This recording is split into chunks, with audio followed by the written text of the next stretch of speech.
Hello and welcome. Tonight, Senate Committee on Public Accounts gives NNPC 21 days to explain 210 trillion naira discrepancies. NNPC's Group Chief Executive Officer pleads for more time. Nigeria Reputation Management Group holds retreat in Abuja. Minister Tugar urges urgent national strategy to reshape country's global image. 6 years on, federal government reassures Nigerians of commitment to rescuing Leah Sharibu and other abducted Dapchi schoolgirls.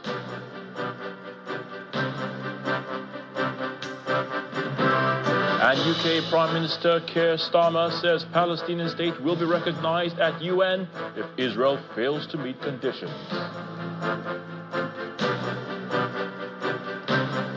And on business, International Monetary Fund maintains Nigeria's 2025 growth forecast at 3.4% despite GDP rebasing.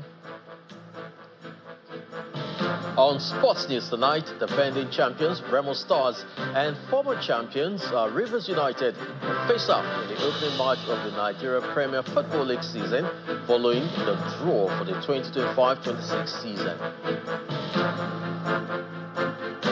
And from the nation's capital, prominent northern leaders converge on Kaduna, resolved to back President Bola Tinubu's re-election bid in 2027.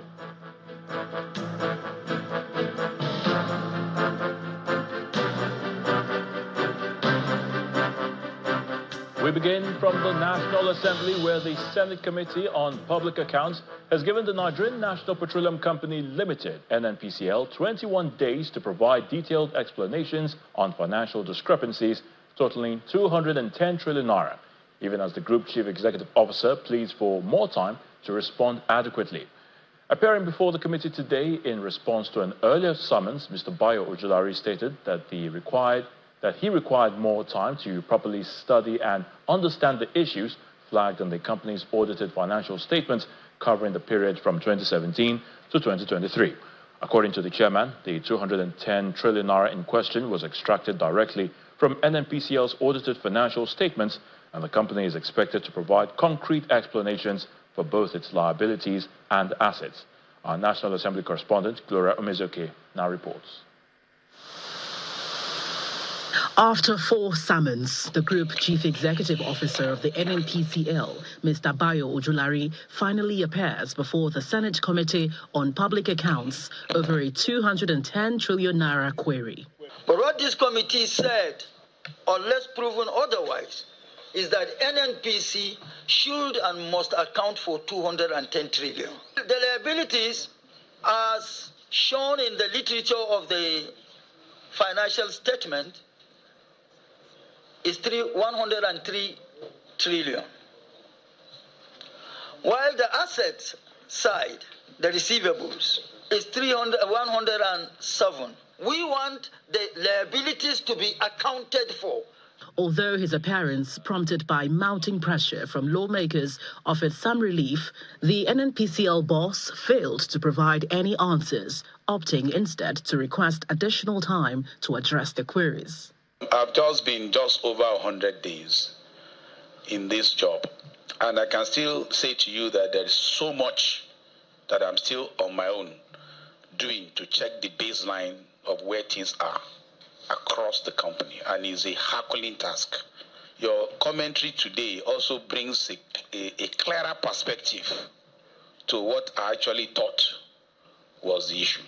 I want to plead, Mr. Chairman, sir, to kindly give me some time to just dig into the perspective on the issue that you have raised. The integrity and efficiency of the company's auditors immediately came under scrutiny as lawmakers vent their grievance over his request. All the people who he sent once, twice, or even 3 times to represent him, they were not in a position to brief him about the issues before this committee for which they were being invited. They didn't tell him. So how can he pledge that he doesn't know what the issues are? And Nigerians are aware that the reason for your appointment was to effect a change. Please be very, very clear and also be honest with us. Because when you say with a lot of questions here, And each time they come, even one question you can't answer. Surprising. The NNPCL boss is then granted an opportunity to provide a timeline. You were so kind. If you can give me 4 weeks, I think I will have done justice.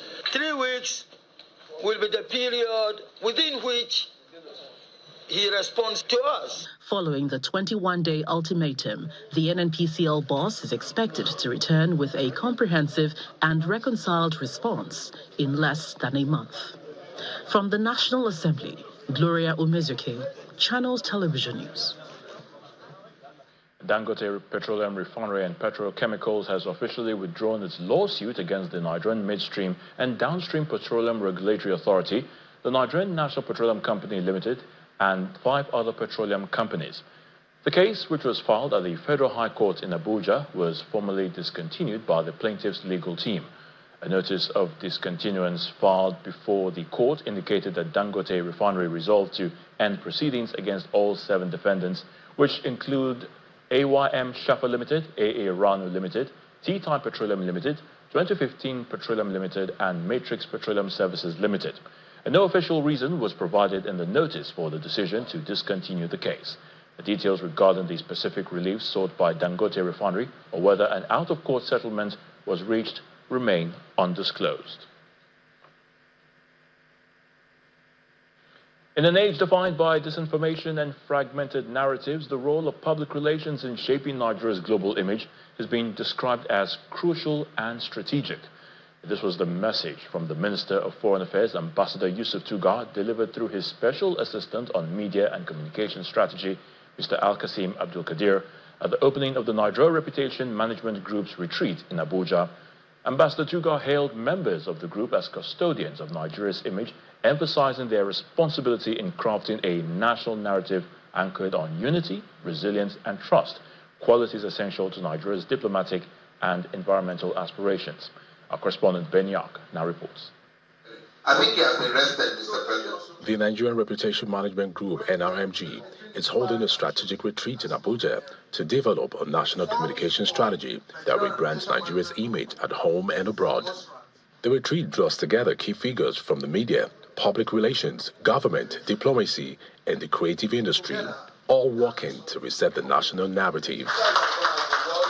And you can create a whole lot more, because our story is endless. The goal is clear: define a positive, credible message about Nigeria and roll out initiatives like a reputation index and a fact-checking hub.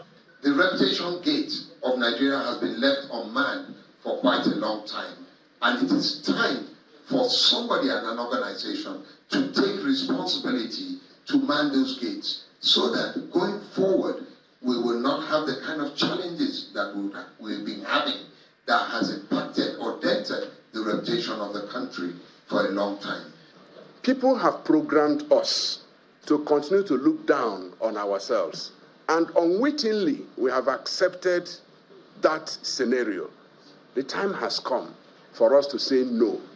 We are better than even some of them, if not most of them. The Comptroller General of Customs, Mr. Bashir Adeniyi, who is the Vice Chair of the group, stressed the need for a strong national image to enhance credibility and engagement. Every one of us, within government, outside government, the private sector, we must do whatever we can to ensure the success of this important project. While stressing the importance of the retreat, the chairman of Channels Media, who chairs the board of the group, Dr. John Momo, alludes to the victory of the Super Falcons at the 2024 WAFCON, describing it as a symbol of pride and resilience, stating that national reputation is built on action and values. Sunday's victory of the Falcons is more than a sporting achievement. It's a compelling narrative of determination, unity, and excellence. And it couldn't have come at a better time. As we gather here for this important NRMG retreat, we are reminded that reputation is not built solely on image. It is built on action, performance, and values that resonate beyond our borders. The Falcons gave us that moment. Now it's up to us to build a national reputation strategy that sustains such moments and that reflects the deeper, truer story of Nigeria.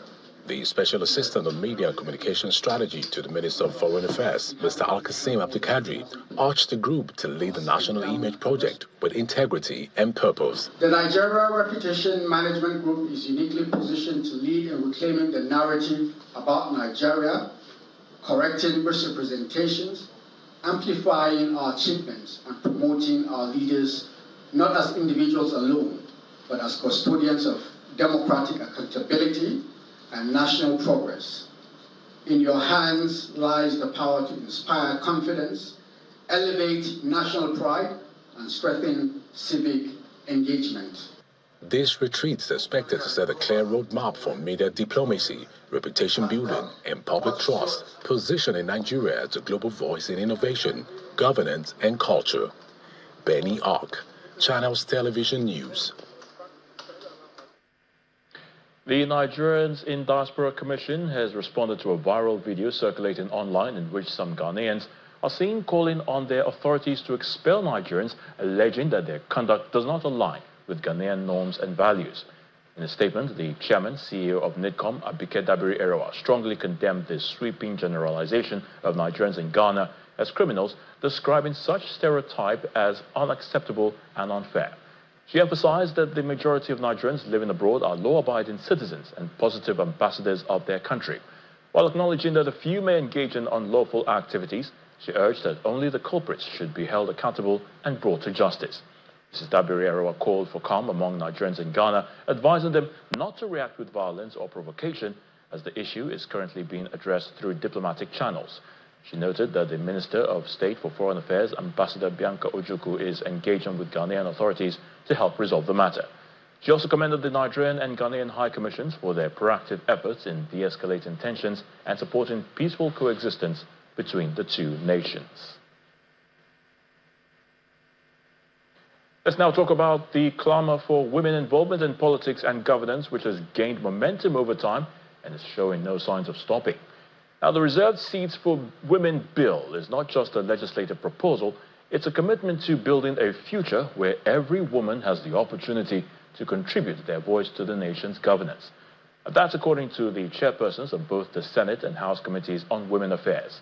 Speaking at a briefing attended by development partners and some female lawmakers, Senator Ireti Kingibe and Representative Kafilat Ogbara called for support to break the barriers that have hindered women's participation in politics and governance.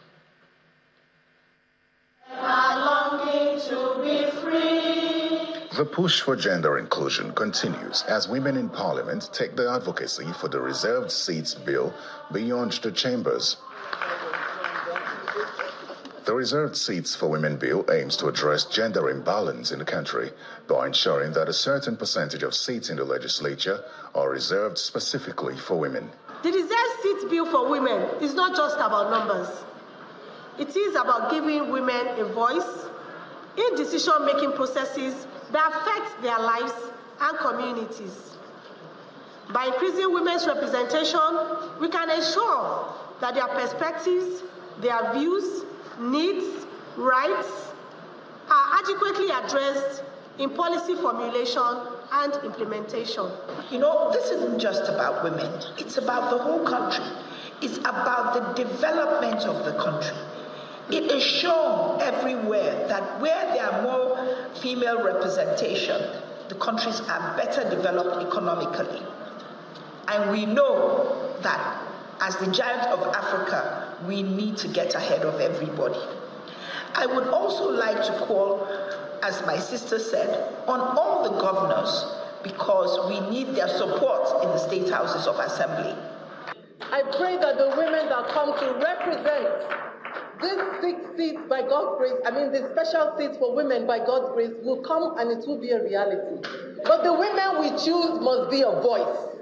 The United Nations Development Programme fully supports the bill, which it believes aligns with international commitments to gender equality, including Goal 5 of the Sustainable Development Goals, which calls for achieving gender equality and empowering all women and girls. So the Reserved Seats bill in our opinion, is a transformative response to that call, a call to deal with dismantling structural barriers, disrupting the status quo.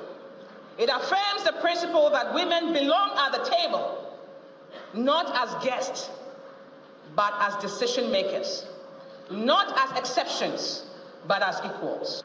To improve women inclusion in various sectors of the country, Parliament is also in the process of passing a bill to increase the percentage of women in the National Security and Civil Defense Corps, the Nigeria Police, the Nigeria Army and Nigeria Air Force to at least 15% in enlistment, appointment and recruitment.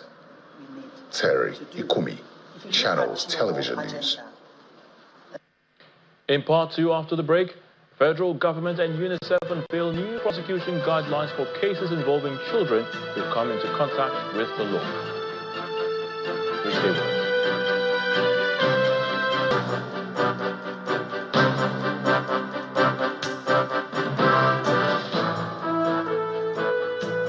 Welcome back. If you've just joined us, you're watching the news at 10 on Channels Television, broadcasting live from Lagos. A reminder of our top stories. Senate Committee on Public Accounts gives NNPCL 21 days to explain 210 trillion naira discrepancies. NNPCL's Group Chief Executive Officer pleads for more time.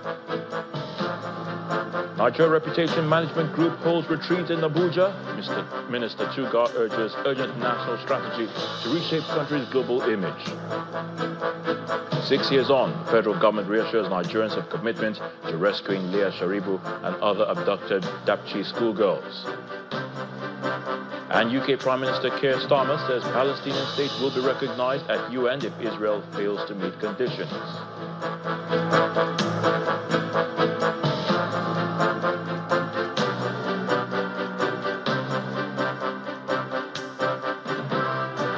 The federal government is reiterating its commitment to securing the release of Leah Sharibu and the remaining abducted Chibok schoolgirls as the government assures Nigerians that the girls have not been forgotten despite the passage of time.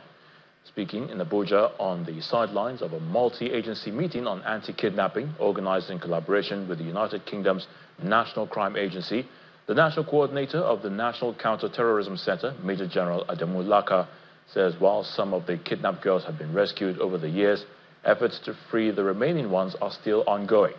He adds that the federal government is equally combating cases of kidnapping through the expansion of the anti-kidnapping fusion cells across the country.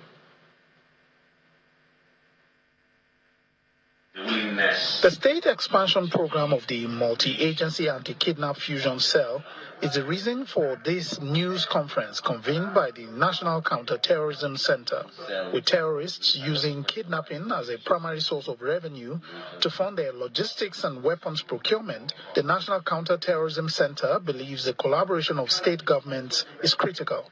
I wish to call on the media, civil society organizations, traditional and religious leaders, and indeed the general public to continue supporting the efforts of security agencies. Timely and actionable information remains critical to our success. Making Nigeria safe is a collective responsibility that requires unity and commitment from every citizen. The recent killing of innocent Nigerians in Zamfara by kidnappers is condemned. When ransom was paid, only a few people released and the others were murdered. It's an unspeakable crime that has impacts on society, on communities, on families. It damages people's mental and physical well-being, retards economic progress. With the planned expansion of the anti-kidnap fusion cells, cases of Nigerians in captivity remains an ongoing exercise. About the Chibok girls, since when they were kidnapped, those who were rescued were not just rescued one time. It was a gradual process. Negotiations were done, trying to get them out. Operations were conducted. Some were rescued. Luckily, at the beginning of that, towards a year after they were kidnapped, I was in the theater, and I know what the military. A more secure Nigeria, where no community is held hostage by fear and threats of abduction. The federal government and the United Nations Children's Fund, UNICEF, have unveiled new prosecution guidelines for cases involving children who come into contact with the law. The guidelines, which were presented by the Attorney General of the Federation, Mr. Lateef Fagbemi, at a meeting on prosecution cases involving children in the nation's capital of Abuja. Well, he says the guidelines will help to strengthen Nigeria's child protection system going forward. The Attorney General of the Federation, Mr. Lateef Fagbemi, is presiding over this meeting with the United Nations Children's Fund, UNICEF, and other development partners in Abuja. Yes, Honorable Minister. The conference is jointly organized by the Ministry of Justice and UNICEF to unveil new guidelines for the prosecution of cases involving children. Today's event marks a significant milestone, not only because of the documents being launched, but also due to their profound implications. These guidelines embody a renewed collective commitment to protecting children's rights, ensuring procedural fairness, and promoting rehabilitative and restorative justice approaches for minors in contact with the law. This new guideline sets a strong foundation for the vision by providing clear procedures for legal aid providers and prosecutors, while reinforcing the importance of non-custodial measures, diversion, and the use of family courts. The need to protect the rights of children who come in contact with the law is at the core of the conversations here. It is pertinent to note and understand that the rules governing our administration of justice, and especially the criminal justice with respect to adults in our society, should not and must not apply to situations where those who commit such infractions are found to be children. These guidelines are not just administrative tools. They represent a reaffirmation of our collective duty to safeguard the most vulnerable members of our society. The Attorney General of the Federation delivers a keynote address, drawing attention to the need for prosecutors to protect the rights of children. These guidelines represent a major stride in institutionalizing a justice system that recognizes the distinct circumstances, vulnerabilities, and needs of children. Prosecutors are urged to address the root causes of offending behaviors and prioritize rehabilitation over retribution. The high point of the conference is the unveiling of the two legal documents, namely the prosecution guidelines for cases involving children and the legal aid for children in contact with the law in Nigeria. The government is hoping that these guidelines will strengthen the protection of the rights of children, even when they come in contact with the law. So let's now head to the nation's capital, and Millicent Walker is standing by to give us the latest from our Abuja studios. Over to you, Millicent. Well, prominent northern leaders have been speaking on the impact of the administration of President Bola Tinubu on the region. Well, speaking at an interactive meeting in Kaduna State organized by the Sir Ahmadu Bello Memorial Foundation, Governor Obasanjo of Kaduna State, the Secretary to the Government of the Federation, Mr. George Akume, and the National Security Advisor took turns to highlight the progress made so far in tackling insecurity, poverty, and infrastructure deficit in the north under President Tinubu. On his part, the chairman of the Northern Governors Forum, Governor Inuwa Yahaya of Gombe State, says the north will back President Bola Tinubu for a second term in 2027. The interactive session, organized by the Sir Ahmadu Bello Memorial Foundation, is a continuation of the tradition of leaders of northern Nigeria to engage the government at the center. And this time, the midterm performance of the administration of President Bola Tinubu is in focus. Believe me, what we know now, we have virtually become a corrupt nation. Anything you do now, you must pay your way out of it. But then, when it comes, you always want to blame the government alone. The government is a reflection of what the society is. The event, with the theme Assessing Electoral Promises, fostering government-citizens engagement for national unity, draws participants from the 19 northern states and Federal Capital Territory, including state governors, the Secretary to the Government of the Federation, the National Security Advisor, service chiefs, ministers, and other key appointees of the federal government. In their remarks, the governors applaud the efforts of the federal government to support states to deliver on infrastructure and other key projects across the region. They pledge to support the president for a second term in office. Most of us who are the leaders in northern Nigeria, I think we should be open enough to take the blame, because there was silence. Where was our voices? Nobody was speaking in the last 10 years. Nobody was speaking in the last 15 years. Nobody was talking in the last 20 years. As we engage with representatives of the federal government, let us do so with fairness and wisdom.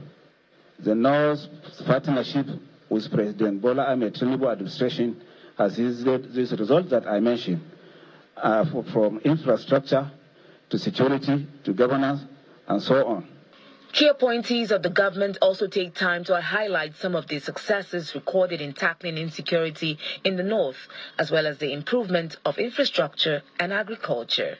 You drive from Abuja to Kaduna free at night now, because we kill these bastards. Those ones you see there. Kachala Boka, Dogo Isa, Kachala Shekau, they were in control of those areas.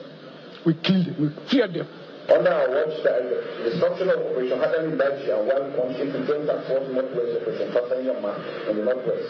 This unified theater approach ensures more coherent, fast reacting, and synergized effort across the affected states. The administration aims to stimulate growth across all sectors, reduce unemployment, and ensure equitable wealth distribution. The two-day event is expected to come up with tangible recommendations and resolutions regarding the perception of the North on the performance of the administration of President Bola Tinubu in the last 2 years. Well, still ahead on the news at 10, the International Monetary Fund maintains Nigeria's 2025 growth forecast at 3.4% despite GDP rebasing. Well, that's on Business News. Do join us again. The news at 10 coming to you live from Abuja studios. Well, we continue with some company news now. Cyberspace Limited, a network and software service provider, has unveiled 2 new products at Vora. It's an education learning platform and WatchGrid designed to help individuals, communities, industry strengthen its security. The unveiling was done during the 30th anniversary celebration of the company, founded by business mogul Dr. Jim Ovia in 1995. The event also featured special recognition awards to deserving individuals. For 30 years, Cyberspace has a business in Nigeria. And today, its founder, management, staff, partners, and stakeholders are gathered for this momentous occasion. Founded in 1995 with 7 employees, Cyberspace Limited has since grown to a staff strength of over 200, the challenges notwithstanding. This is captured in the opening remark. Over the past 30 years, we have been honored with 21 industry awards and counting. Our most recent recognition is Customer Appreciation Award, presented by Airtel just last year in 2024. As part of the 30th year anniversary, Cyberspace Limited unveils 2 new products. WatchGrid. The tagline is always watching, always secure. The second product will be Vora. The tagline is empowering minds. The keynote address is delivered by the president of ATCOM, who acknowledges the impact of Cyberspace Limited. Your transformation from an early digital dial-up internet service to a dynamic and diversified technology company offering fintech, cloud, cybersecurity, and enterprise networking solutions is nothing short of inspirational. For the SSA to the president on ICT, it was time to pay tribute to Dr. Jim Ovia. This is the same man who founded Zenith Bank, one of Africa's most successful and technologically advanced financial institutions, a man who dared to dream of a Nigeria where banking could be secure, scalable, and digital, and made it happen. And through cyberspace, he laid the groundwork for enterprise connectivity and infrastructure long before it became this world today. Award of acknowledgement is presented to various recipients and then a toast to the future. Cyberspace, I was there when it was a baby. We were still a very brand new company in the making, but you know what? God has been faithful. And look at how many children we've had today, and look at how far we've gotten. 30 years is not an easy joke, and I think they're going to go from grace to grace. They've made it this far, they'll certainly last 100. Cyberspace Limited is a member of the Cyberspace Group, comprising of CyberPay Limited and CyberCloud Platform Limited. Away from the cyberspace, and in a bid to boost farming across 178 wards of Yobe State, Governor Mai Mala Buni has procured multi-billion naira agricultural inputs and fertilizer for distribution to farmers. The items were unveiled at a ceremony in the Matrio, the state capital, by the Senior Special Assistant on Political Matters to President Bola Tinubu, Mr. Ibrahim Masari. Mr. Masari asked the beneficiaries to use the inputs to improve food production in the state. These are the assorted agricultural inputs procured by the Yobe state government, consisting of 50 tractors, stretchers, crushers, hand tillers, motorcycles, folder motorcycles, as well as assorted tons of fertilizers for distribution free to farmers. The items are for the 2025 farming season in the state, and it will be distributed across the state. You can see various types of agricultural inputs displayed for distribution to farmers across the 178 wards of Yobe State. In his remarks before the launching of the items, Governor Mai Mala Buni revealed strict measures will be taken against beneficiaries who may wish to sell the items out.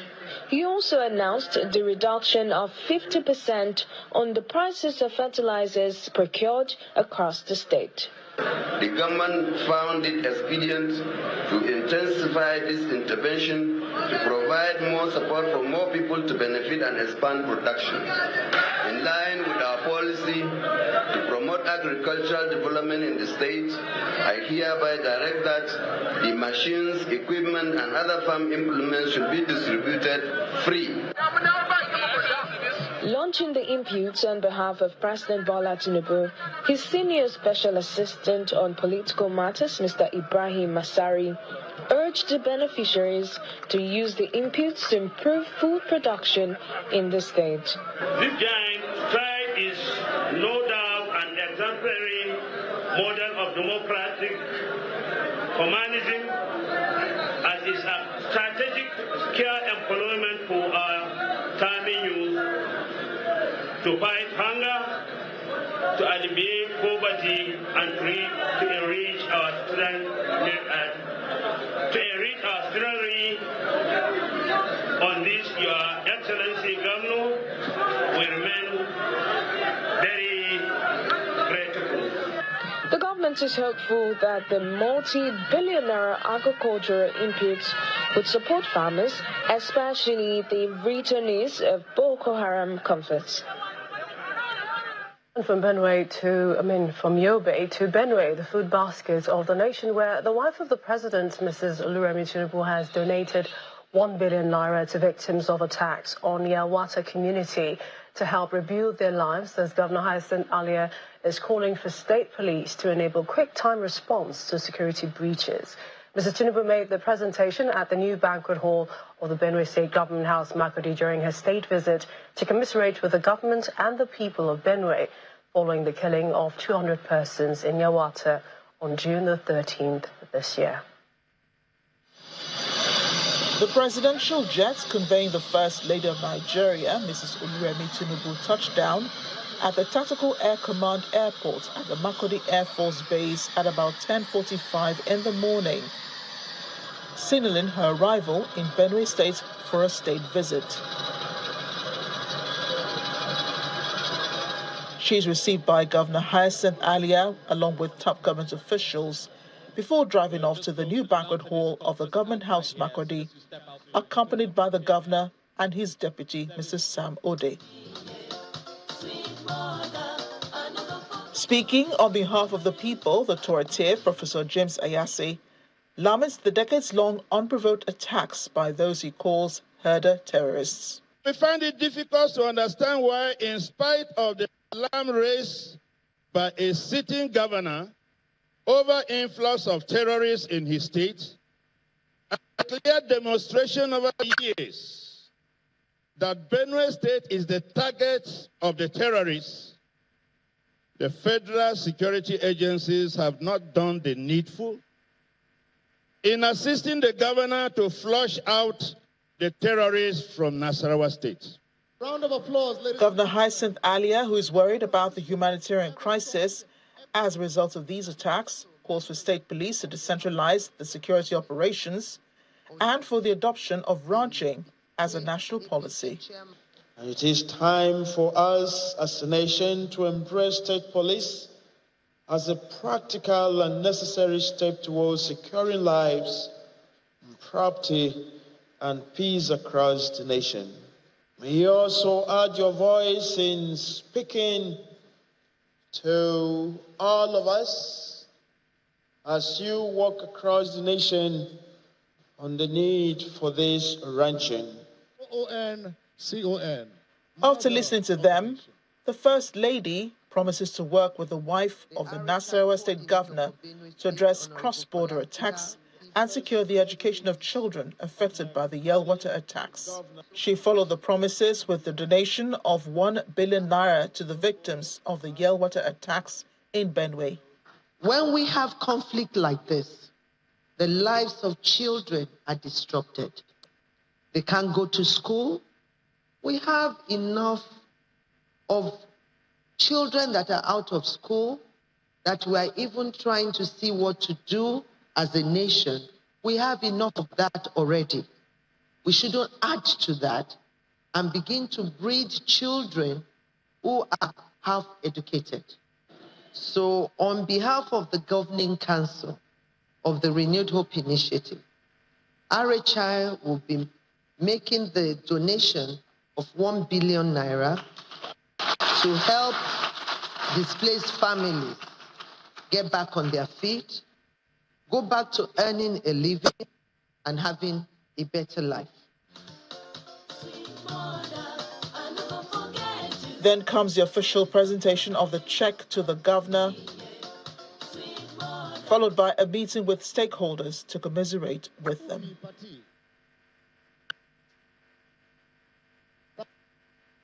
And that's it from the nation's capital. Business News is next with Will Ibon.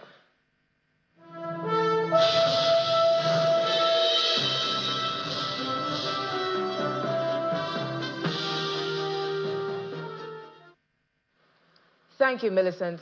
Now, the International Monetary Fund, IMF, has retained Nigeria's 2025 GDP growth forecast at 3.4%, unchanged despite the country's recent GDP rebasing by the National Bureau of Statistics, NBS.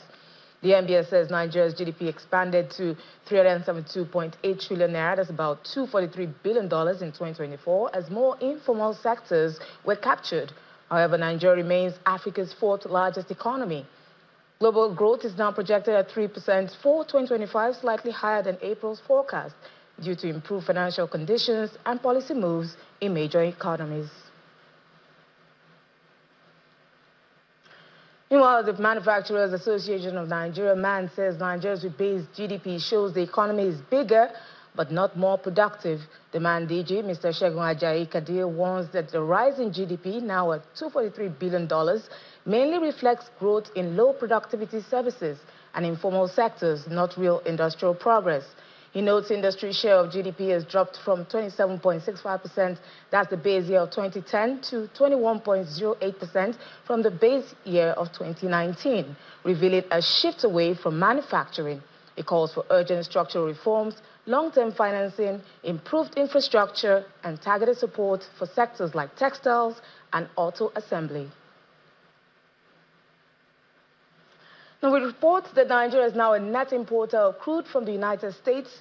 The Chief Executive Officer of Financial Derivatives Company, Mr. Bismarck Riwani, believes that one way to balance the trade is to curb importation of refined products. He's asking that demand should be channeled towards locally refined products. Patronize Nigerian products, then if there's a shortfall, you import, right? And so he didn't say ban imports, because whether you like it or not, this is the largest single refinery in the world.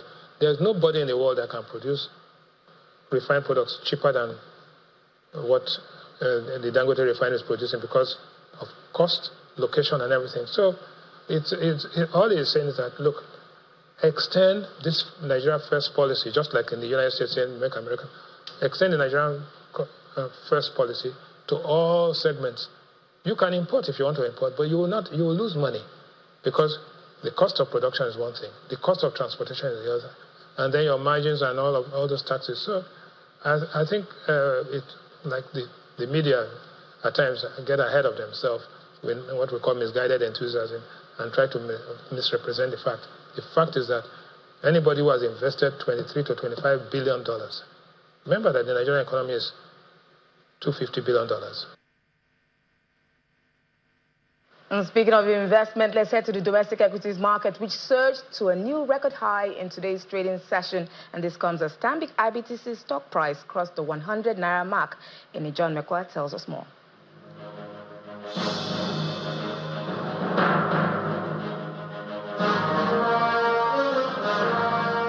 Good evening, everyone. Welcome to the stock market report. So today, the NGX did not just retain the positive sentiment, but impressive results from a lot of companies already released is also feeding on. So we see double movement here at the NGX.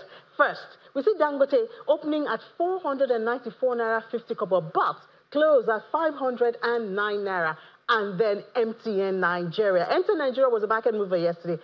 Today it's also a market mover. While it opened at 410 Naira 60 kobo, it closed at 451 Naira 60 kobo, gaining a whole 41 Naira on each share. That's a lot of money, you know, for investors. And what this means, obviously, talking about money, is a bigger market cap. 1.7 trillion naira has been added to the market cap, so it's 87.191 trillion naira. And yesterday, about this time, we saw the all share at 135,000. Guess what? It's almost at 138 at the close of trade today. More than 2% in the positive. More than 2% in the positive. More money for investors and a bigger victory for the bull.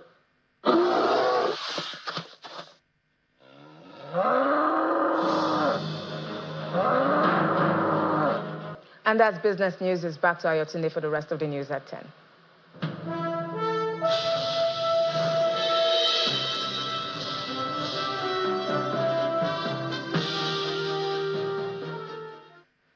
Thank you, Will. NNPC is up next with Around the World in 5 from our London studio. Good evening and welcome to the channel's studios here in London with your international news around the world in 5. An alert from a UN-backed food security body says the worst-case scenario of famine is currently playing out in the Gaza Strip. The IPC says mounting evidence shows that widespread starvation, malnutrition and disease are driving a rise in hunger-related deaths. It comes as Gaza's Hamas-run health ministry says 60,000 Palestinians have now been killed in the enclave since Israel's offensive began. Aid agencies warn Israel's measures to increase aid supplies to Gaza aren't enough. Israel insists there are no restrictions to aid deliveries and that there is no starvation. Meanwhile, in Scotland, Donald Trump has been asked how he plans to address Israel's Prime Minister on the situation. We can save a lot of people. I mean, some of those kids that's real starvation stuff. I see it. And You can't fake that. And the Prime Minister is going to help us. They're very effective with that. You've done that before. And Hamas has become very difficult to deal with in the last couple of days because they don't want to give up these last 20 because they think as long as we have them, they have protection. A gunman wielding an assault rifle has stormed a skyscraper in the heart of New York, killing 4 people before shooting himself dead. The attacker, 27-year-old Shane Tamura of Las Vegas, walked into an office block on Manhattan's Park Avenue, opening fire in the lobby before taking a lift to the 33rd floor to continue shooting. 4 people were killed, including New York City police officer Didarul Islam, who was working on security at the time. The 3 other victims have yet to be identified. The gunman appears to have driven across the US from Las Vegas. There is speculation that he may have wanted to target the NFL offices at the Park Avenue site. Police say he was known to have mental health issues. Surveillance video shows a male exit a double-parked black BMW on Park Avenue between 51st and 52nd Streets, carrying an M4 rifle in his right hand. He walks towards the building's entrance. That individual was seen exiting the BMW alone. The building's security camera footage shows the shooter enter the lobby, turn right, and immediately open fire on an NYPD officer. He then shoots a woman who took cover behind a pillar and proceeds through the lobby, spraying it with gunfire. He makes his way to the elevator bank, where he shoots a security guard who was taking cover behind the security desk. A 12-year-old boy was among 17 people killed as gunmen fired into a bar in Ecuador, the latest mass shooting in a country ravaged by drug violence. Ecuador's Attorney General's office said 14 others were injured in the attack on Sunday night at La Clinica bar. Police say the gunman travelled in 2 pickup vehicles and opened fire on everyone with pistols and rifles before firing on another group as they fled the scene. Investigators said they found at least 40 pieces of ballistic evidence at the scene. India has said its security forces killed 3 militants who shot dead 26 civilians near a tourist town in Indian-administered Kashmir in April, triggering a brief military conflict with Pakistan. Home Minister Amit Shah told Parliament the men had been killed by Indian forces near the disputed region's main city, Srinagar, on Monday.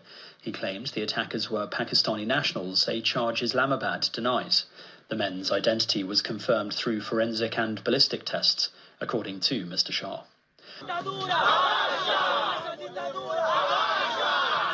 Police in Angola say 4 people have been killed and 500 have been arrested after demonstrations in the capital, Luanda.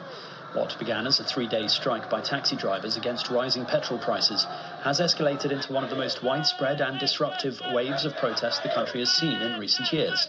Thousands of people joined demonstrations in the capital that saw roads blocked, shops looted, cars destroyed, and clashes between demonstrators and police.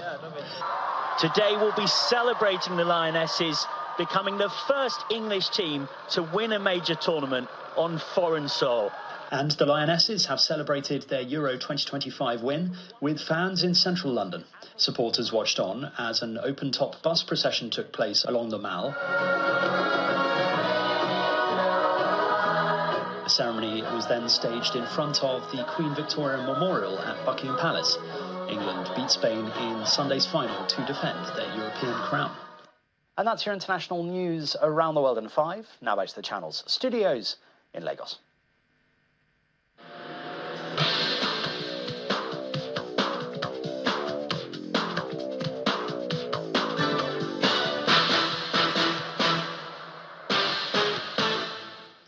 Thank you, Simon. Welcome to Sports News. The Tigers guard, Ezinne Kalu, says the reigning women's FIBA Afrobasket champions is not relenting on achieving their quest for a 5th successive women's crown after advancing to the quarterfinals in Abidjan, Côte d'Ivoire.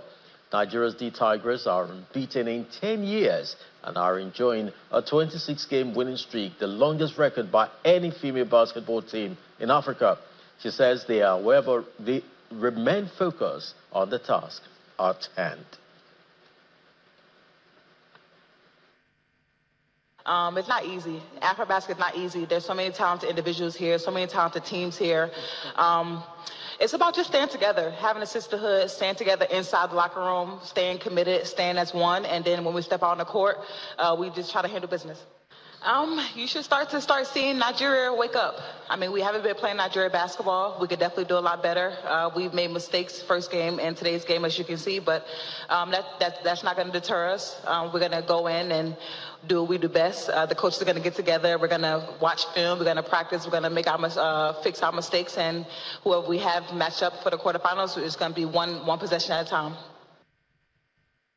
Defending champions Remo Stars and former champions Rivers United have been drawn for the opening match of the 2025-26 Nigeria Premier Football League season, starting on the weekend of August 22nd to the 24th.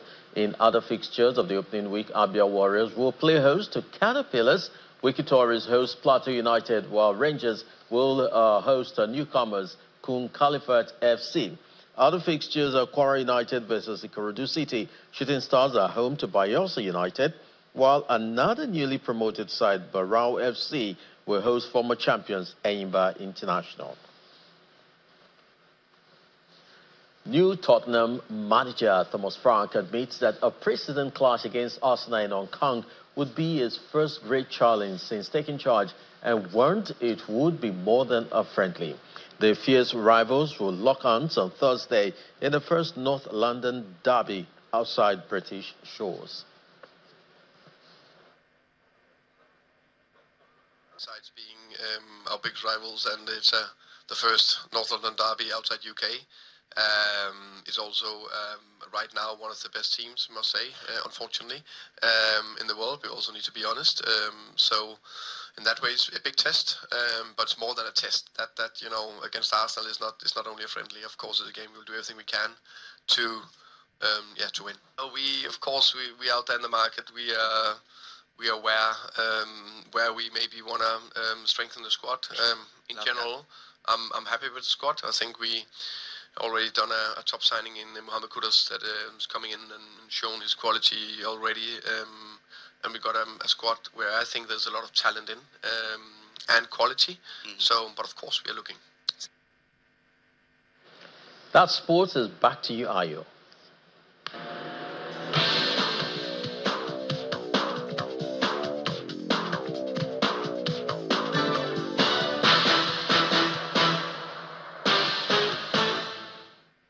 Thank you, Chris. And the main news again. The Senate Committee on Public Accounts today gave the NNPCL 21 days to provide detailed explanation on the 210 trillion naira discrepancies. The NNPC's Group Chief Executive Officer, Bayo Ojulari, pleaded for more time to respond adequately.